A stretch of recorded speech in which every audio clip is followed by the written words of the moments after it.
We have over 30 brand new details, hours worth of gameplay info and a ton more thanks to the recent reviews, gameplay videos as well as all of the leaks that happened in the past few days. What's up everybody, welcome back to a brand new Cyberpunk 2077 video. Today is the final day before release, or well, the final almost 2 days before release depending on your region, but let's jump right into it with 30 big gameplay details that you absolutely need to know, and of course no spoilers or anything. As always, if you enjoyed this video, don't forget to leave a thumbs up on it, and let's begin with the loot. This is gonna be huge. In Cyberpunk 2077 there is a ton of stuff to collect, which is also helped by a pretty extensive inventory system. You can find items and things almost everywhere, including stuff on the ground, inside boxes or caches, drawers, cabinets, wardrobes, random meds or bullets scattered around the place, and even weapons, very similar to games like Fallout if you played any of them.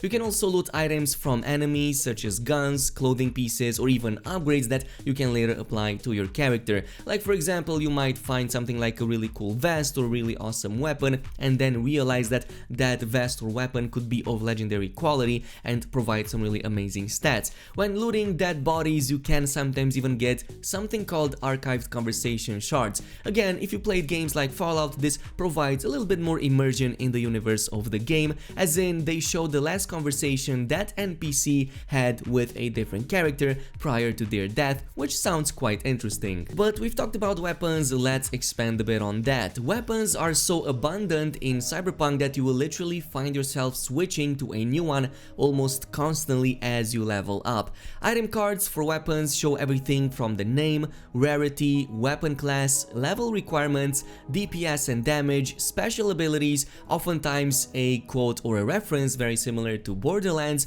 weight, and finally the price. Weapons fall into several categories. This includes power weapons, tech weapons, smart weapons, and the melee. Now, without going into too much detail, think of it as this. Power weapons make bullets ricochet off surfaces, so you can shoot people in really strange kind of ways. Tech weapons can be charged up and release a much more devastating shot than they would normally. Meanwhile, smart weapons require a proper cyberware installed to make them link to your character, but will also cause bullets to track your enemies in really cool kinds of ways. Finally, we have the melee weapons, including everything from katanas, baseball bats, and other similar blunt or sharp objects that you can use against the enemy heads. Of course, not to be confused with upgrades like the mantis blades or projectile upgrades, which are cyberware that you install on your character at a Ripper dock, but are still extremely effective.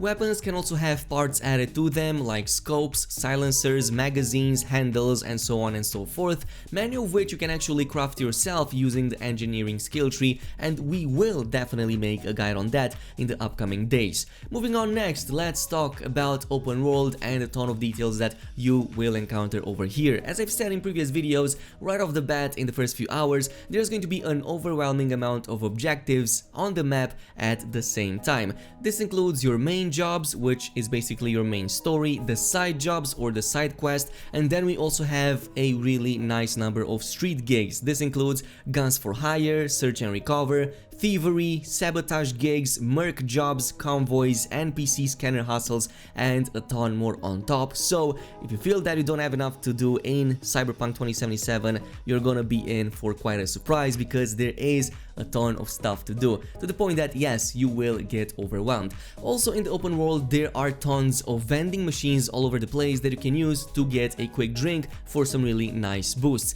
This includes everything from health increase, health regen over time, stamina increase, and even stamina regen over time, among possibly other things in there too. On top of the vending machines, there's also delivery drop points where you can swap out your character's inventory, such as clothes and weapons, with that of your main stash. Now, the main stash is something that you can quickly access in V's apartment or with the trunk of your car, but again, there's also these drop points that can do the same thing, and you can quickly switch your inventory out if you don't have enough room in your regular inventory that your character carries. I'm also on the same note, you can hold a lot of items just in your regular inventory, including at least a handful of guns at any given time and dozens of consumables and crafting mats, but you can only use up to 3 weapon slots at the same time. That lets you switch between these in combat. Furthermore, you also have access to 2 throwable slots like grenades for example, and up to 7 clothing pieces slots, of course including the special one that covers your entire body. Moving on next, let's also talk a bit about enemies, and there's a disclaimer that I want to give everybody. First of all, do not expect the most complex enemy AI in the world, because it's probably not going to be the case, even though it's not the worst I've seen so far. The good news is that increasing the difficulty also makes the enemy AI way more aggressive, so if you're looking for a challenge, you can switch the difficulties in the pause menu at any given time without much restrictions. Now this doesn't mean that the enemies don't have advanced patterns, of course they definitely can have, and they usually will display some form of patrol system, especially in main missions. So what this means is that if you are patient, and especially so if you play as a stealthy kind of character, you can play the waiting game, and once they break off from their group, or even more so when they head into a different room, this can open up opportunities for you to take them in a more silent kind of way, or even take them one by one before anybody even notices that. Once you are given the chance to take down an enemy, you can also choose to just knock them out instead. That is of course if you aim for a no-kill kind of playthrough. Of course, the enemies will continue to breathe and maybe even spasm on the ground, but they will continue to be unconscious for the entire duration of the rest of the fight. You can also pick up human bodies, by the way, if you have the proper skill investment, and maybe hide them out of line of sight to avoid alerting the other enemies. Speaking of that, let's talk a bit about how enemy detection actually works, and of course it's quite similar to other games out there. It's pretty basic, it works on a line of sight kind of basis. So as long as you stay in stealth mode, avoid enemies' vision, and even more so if you don't cause too much noise, most of the time they won't be able to detect you. At the same time, if you do manage to pass in front of them, they will become alerted of your presence, case in which you will see a yellow exclamation mark appearing over their head, and when you stay for too long in front of them, that becomes red, case in which everybody will be alerted by your presence and will actively attack and search for you. Furthermore, you can also break the line of sight again, and eventually they will go back at their spots, but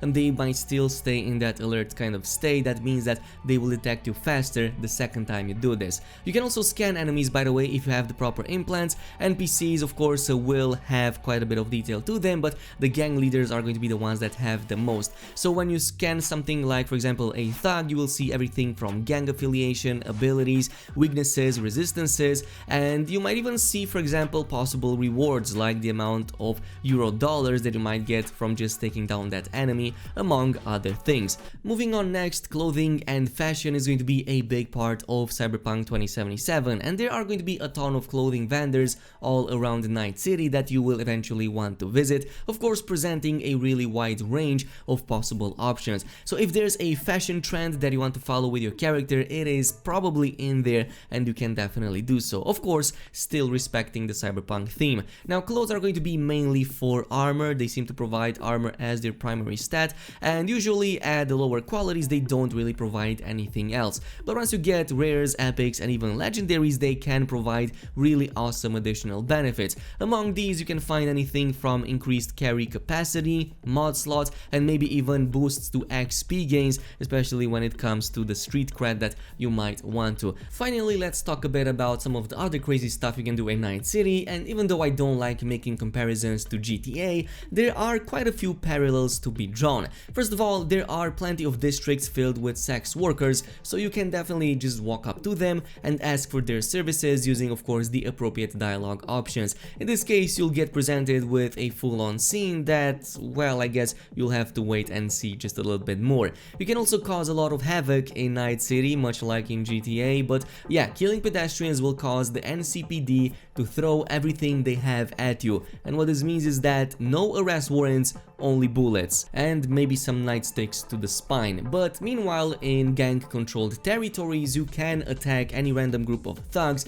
and they will actually attack you back as well. Surprise, surprise, that can happen too.